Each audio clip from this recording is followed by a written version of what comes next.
Modern men have everything their ancestors were fighting for: warm rooms, endless food, safety, freedom, entertainment, a device in their hand that can show them almost anything that has ever been made. And still, many of them feel empty. Most people assume the answer is simple. Men are lazy now. Men are weak now. Men are spoiled. Men need to work harder. But that is not quite right. The real answer is stranger. Modern men are not empty because they have nothing. They are empty because many of the structures that once gave men direction have disappeared.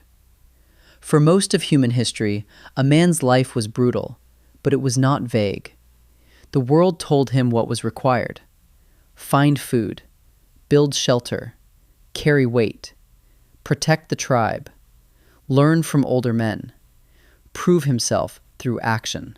His life was not comfortable, but it had shape, it had pressure, it had consequence.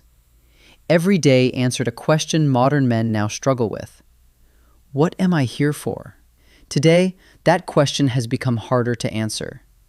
A man can wake up, open his phone, order food, sit in front of a screen, work without moving his body, talk to almost nobody, watch 10 hours of entertainment, and call it freedom. But freedom without direction does not always feel like liberation. Sometimes it feels like drifting.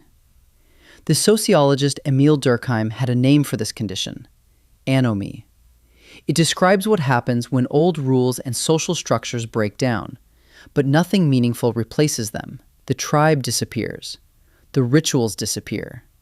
The path disappears. A man is told he can become anything, but no one tells him what is worth becoming. And that is where the emptiness begins. Because a man without direction rarely searches for purpose first. He searches for relief. He scrolls because it is easier than thinking.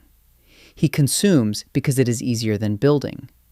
He chases attention because it is easier than earning respect. He calls it relaxation, but often it is escape. This is why modern emptiness is so hard to recognize. It does not always look like sadness. Sometimes it looks like constant distraction. Sometimes it looks like buying things you do not need. Sometimes it looks like chasing women, money, status, food, alcohol, noise, or another video, just to avoid being alone with yourself. But here's the part most men miss. The emptiness is not caused by a lack of pleasure. Modern life has more pleasure than any age before it. The problem is that pleasure was never enough to build a man. Viktor Frankl, the psychiatrist who survived the concentration camps, believed that the deepest human need was not pleasure, it was meaning. He argued that life asks something from every person, and that we find ourselves not by escaping responsibility, but by accepting it. That idea is uncomfortable because it destroys a modern fantasy, that if you can just get enough comfort, enough money, enough attention, enough options, then you will finally feel whole. But a man can have comfort and still feel hollow. He can have a better body and still feel empty if his only mission is to be seen. He can make more money and still feel empty if his life is only about proving that he is not a failure. He can optimize his sleep, his diet, his routine, and his productivity, and still feel trapped inside a life with no real weight. This is what happens to many men after 30. The party life gets old. The easy dopamine stops working. The shallow friendships fade. The job title does not feel like a soul. The body starts asking for consequences. And suddenly, distraction is not enough anymore. Something deeper starts knocking. At first, men think something is wrong with them. But what if the emptiness is not a malfunction? What if it is the alarm? A signal that comfort has replaced challenge. A signal that consumption has replaced creation.